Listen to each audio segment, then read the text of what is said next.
한 입 베어 물면 달달하고 속은 보들보들. 그런데 이 단호박 사실 이름부터가 조금 이상하지 않나요? 왜 이름이 단호한 호박일까요? 오늘은 우리가 잘 알고 먹는 줄만 알았던 단호박의 숨겨진 기원, 문화, 건강 이야기 그리고 흔하지 않은 비밀들까지 재미있게 풀어드립니다. 1부. 단호박 이름의 비밀. 단호하다와 무슨 관계? 먼저 단호박 이름의 유래부터 짚고 넘어가 볼까요? 우리가 흔히 단호박처럼 단호하다라고 장난처럼 말하지만 사실 단호박의 단은 단호하다의 단이 아닙니다. 단호박의 원래 이름은 단단한 호박을 뜻하는 당호박 혹은 단단호박에서 온 말이라는 설이 가장 유력하죠. 또 하나의 흥미로운 설은 일본어 단카보차가 한국식 발음으로 바뀌며 단호박이 되었다는 추정도 있습니다. 즉, 실제로는 성격이 단호해서 붙여진 게 아니라 단단함과 자금에서 나온 이름이라는 뜻이죠. 하지만 한국 사람들이 말장난을 워낙 좋아하다 보니 단호박처럼 단호하다라는 표현이 대중화되면서 오히려 이게 정설처럼 퍼진 셈입니다. 2부. 사실 단호박은 외래종 호박이다. 우리가 흔히 한국 토종 호박이라 착각하기 쉬운데 단호박은 태생부터 외국 출신입니다. 원산지는 중앙아메리카. 멕시코와 가테말라에서 수천 년 전부터 재배됐고 이후 유럽을 거쳐 일본으로 전파됐죠. 그리고 한국에는 일제강점기 이후 본격적으로 들어오면서 밥맛 나는 일본 호박이라는 의미로 단밤호박, 밤호박이라도 불렸습니다. 즉 단호박은 한국에서 매우 인기 있는 외래종 작물 중 하나인 셈입니다. 3부. 단호박 안에 숨어있는 과학적 비밀. 단호박이 단단하고 달콤한 이유는 맥서머라는 호박 품종 특성 때문입니다. 이 품종은 전분 함량이 높고 저장할수록 당이 올라가는 특성을 가지죠. 특히 단호박의 속이 푸르스름한 이유는 베타카로틴과 루테인 농도가 일반 호박보다 높기 때문입니다. 베타카로틴은 체내에서 비타민 어로 변환돼 눈 건강에 좋고 항산화 효과도 상당히 강합니다. 그리고 흥미로운 점 하나. 단호박은 잘 익히면 고구마보다 혈당 지수가 낮아 다이어트 식단에서도 의외로 자주 등장합니다. 4부. 단호박의 식감이 밥맛인 이유. 단호박이 밤처럼 포슬포슬한 이유는 호박 속의 전분 구조와 관련이 깊습니다. 일반 호박보다 전분 입자가 크고 익히면 수분이 쉽게 빠져나가지 않기 때문에 고구마와 비슷한 식감을 만들어내죠. 그래서 쪄서 먹으면 밥맛, 으깨면 고구마, 스프를 만들면 크림처럼 부드러운 맛까지. 단호박이 요리에서 활용도가 높을 수밖에 없는 이유입니다. 5부. 단호박과 한국 음식 문화의 흥미로운 관계. 한국에서는 단호박이 들어간 음식을 쉽게 볼 수 있습니다. 대표적으로 단호박죽, 단호박 샐러드, 단호박찜, 그리고 최근에는 단호박 라테, 단호박 케이크, 단호박 피자까지 등장했죠. 하지만 의외의 비밀은 50년 전만 해도 한국에서 단호박은 값이 비싸고 귀한 호박에 속했습니다. 대부분의 밭에서는 토종 애호박이나 늙은 호박을 주로 키웠기 때문인데요. 단호박이 대중화된 건 1990년대 이후 벌어진 일본 품종의 대량 도입이 계기였고 한국인 입맛에 딱 맞는 달고 포근한 식감 덕분에 빠르게 자리를 잡게 됩니다. 우리가 플라밍고라고 하면 무조건 떠오르는 이미지가 있습니다. 한쪽 다리를 들고 우아하게 서 있는 분홍빛 새. 하지만 이 새 사실 알고 보면 우리가 아는 이미지보다 훨씬 더 기묘하고 과학적으로 독특한 이유들이 숨어 있습니다. 오늘은 플라밍고의 진짜 정체, 그리고 분홍색 몸의 비밀부터 왜 한 다리로 서는가? 라는 논란까지 흔하지 않은 이야기로 깊이 있게 풀어봅니다. 1부. 플라밍고의 분홍색은 타고난 색이 아니다. 많은 사람들이 플라밍고는 태어날 때부터 분홍색이라고 생각하지만 사실 플라밍고의 새끼는 회색입니다. 그럼 왜 크면서 분홍색으로 변할까요? 비밀은 바로 먹이. 플라밍고가 즐겨 먹는 먹이는 작은 홍새우와 조류, 그리고 미세한 플랑크톤인데 여기에는 카로티노이드라는 붉은색 주황색 색소가 들어 있습니다. 이 색소가 플라밍고 몸속에서 깃털, 피부, 다리에 축적되면서 분홍색이 되는 것이죠.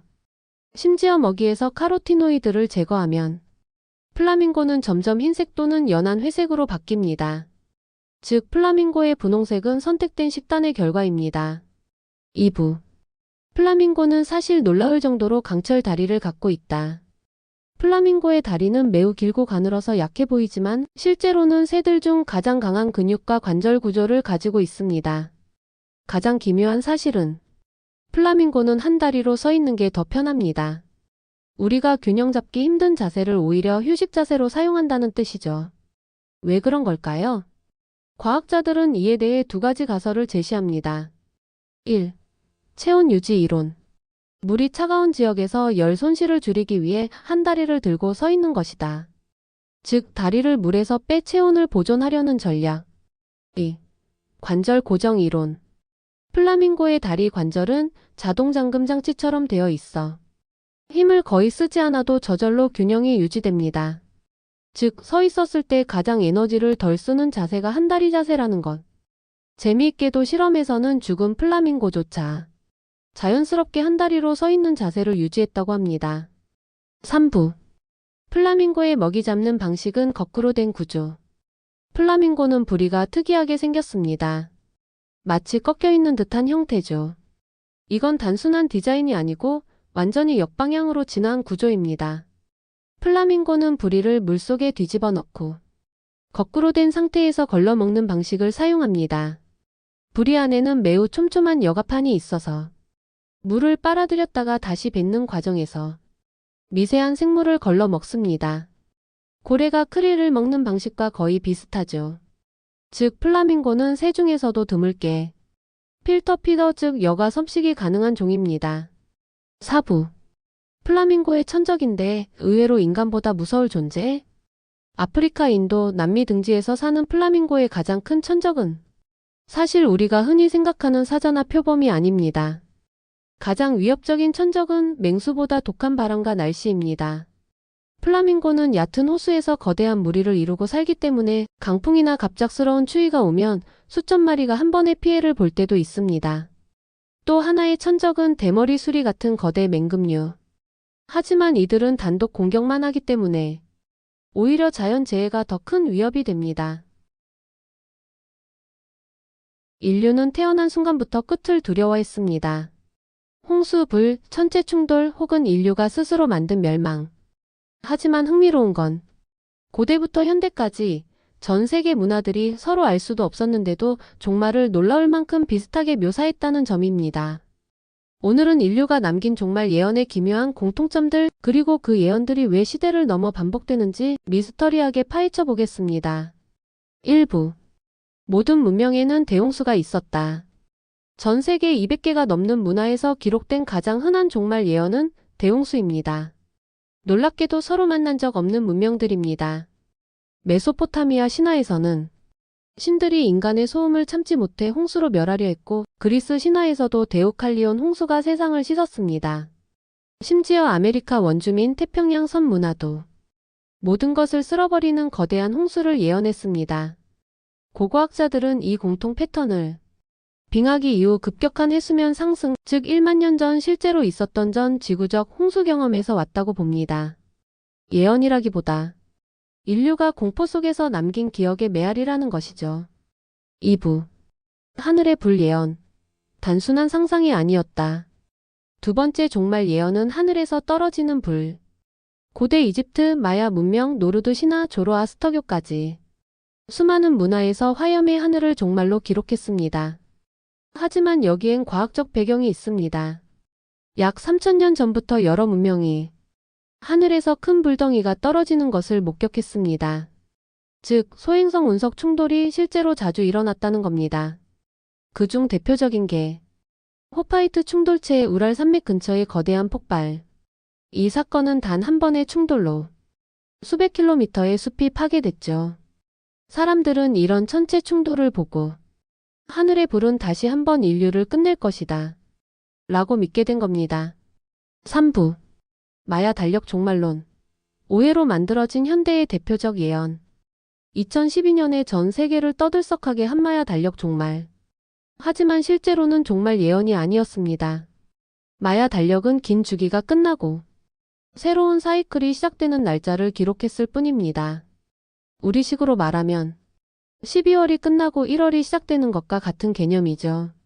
흥미로운 건 마야 문명 스스로도 세계는 여러 시대를 거쳐 반복적으로 새롭게 태어난다고 믿었다는 것. 즉 끝이 아니라 리셋, 무너지는 것처럼 보여도 새로운 세계가 열린다는 긍정적 개념이었습니다. 4부. 딸이 사라진다는 고대 예언. 과학으로 보면 사실일 수도 있다.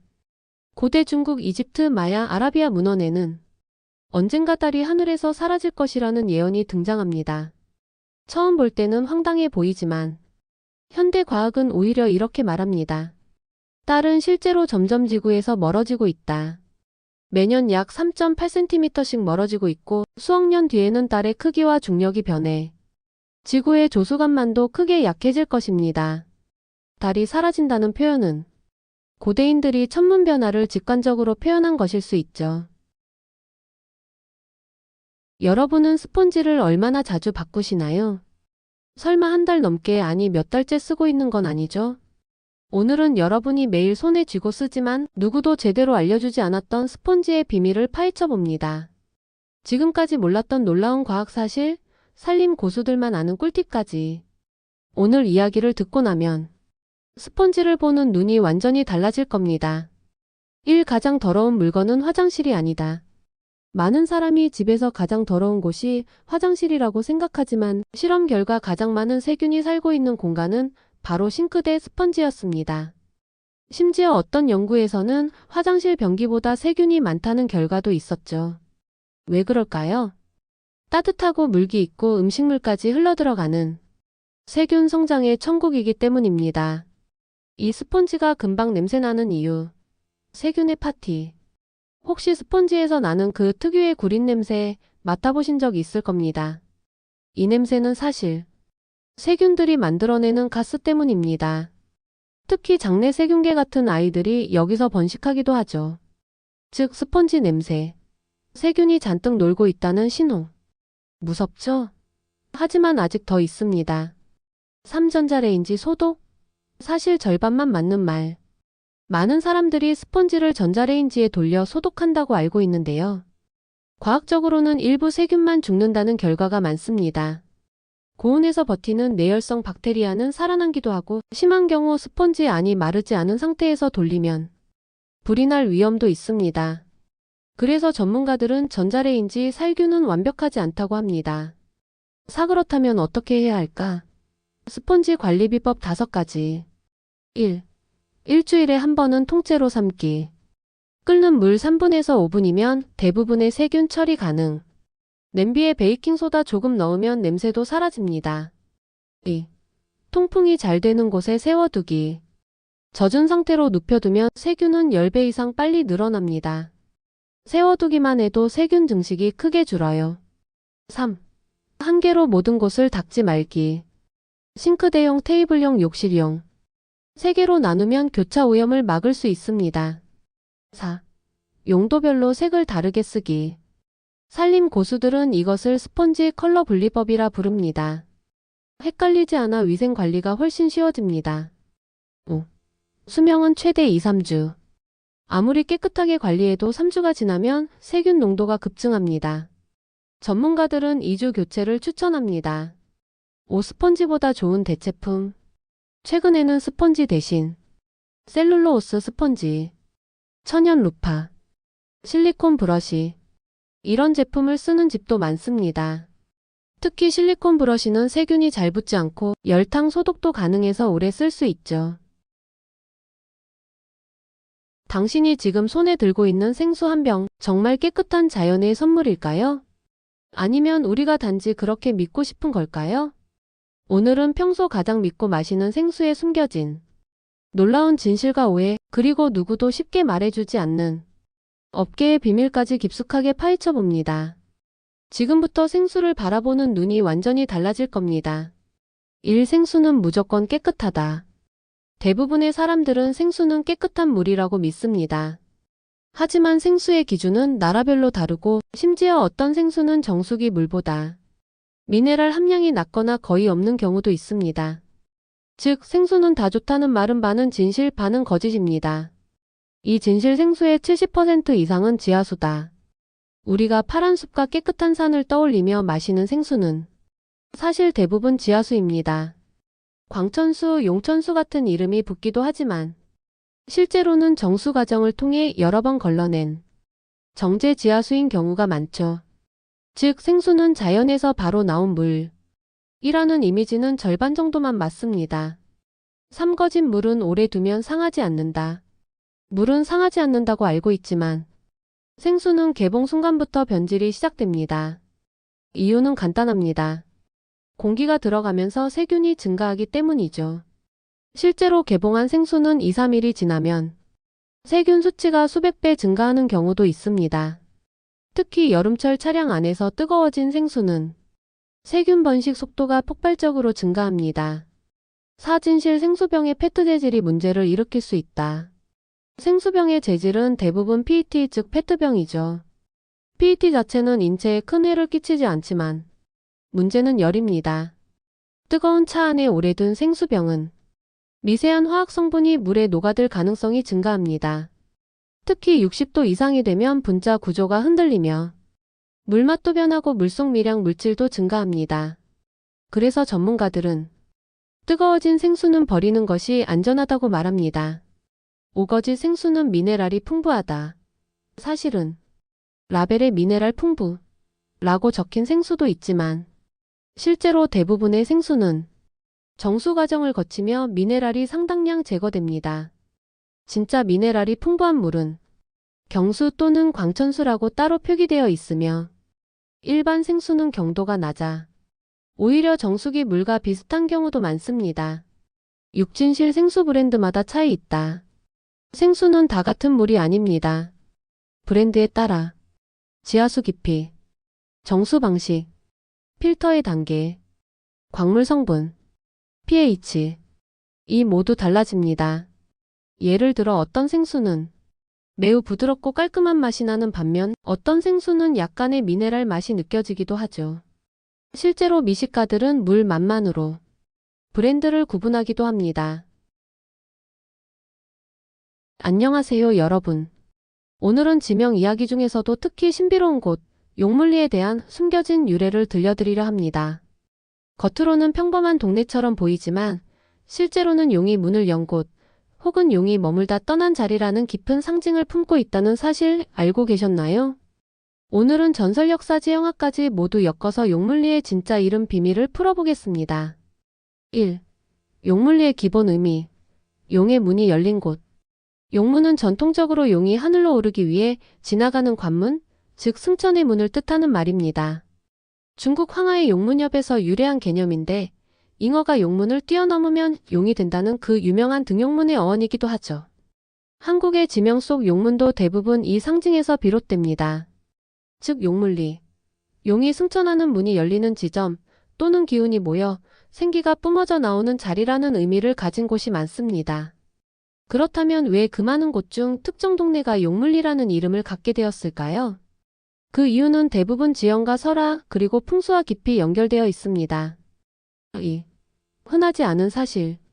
용물리는 거의 항상 용맥의 끝에 있다. 풍수에서는 산줄기를 용맥이라고 불렀습니다. 그런데 흥미롭게도 전국 여러 용물리를 조사해보면 공통점이 있습니다. 바로 용맥이 꺾이거나 멈추는 지점, 즉 기운이 모이는 곳에 위치한다는 겁니다. 이 말이 무슨 뜻이냐면 풍수에서 중요한 혈자리는 산줄기가 물을 만나거나 굽이치면서 멈출 때 생깁니다. 옛 사람들은 이런 땅을 보며 아, 용이 여기서 머리를 들었군. 아, 용이 여기서 쉬었다 가는 자리구나. 이렇게 해석했습니다. 그래서 용물리라는 이름은 단순하게 멋있어 보이기 때문이 아니라 실제로 대지의 생명력, 즉 용의 기운이 모인 자리라는 풍수적 의미가 포함된 경우가 많습니다. 현대 지형학적으로 보면 산줄기가 낮아지며 계곡이 넓어지고 물길이 모이고 마을이 형성되기 좋은 완만한 지대, 이런 특징을 보입니다. 즉 사람이 살기 좋은 땅, 그래서 자연스럽게 마을이 만들어지고 이름도 용문이 된 것이죠. 3. 지역마다 다른 용물리 전설. 하지만 구조는 같다. 한국의 용물리들에는 신기한 공통 전설이 하나 있습니다. 바로 용이 하늘로 올라가기 직접 머물렀다는 이야기가 꼭 존재한다는 것. 예를 들면 이런 패턴입니다. 1. 어느 마을 뒷산의 큰 바위에 용의 비늘 자국이 있다. 2. 그 아래 연못 또는 깊은 샘에서 푸른빛이 돌았다고 한다. 3. 마을 사람들이 이상한 기운을 느껴 제사를 지냈다. 4.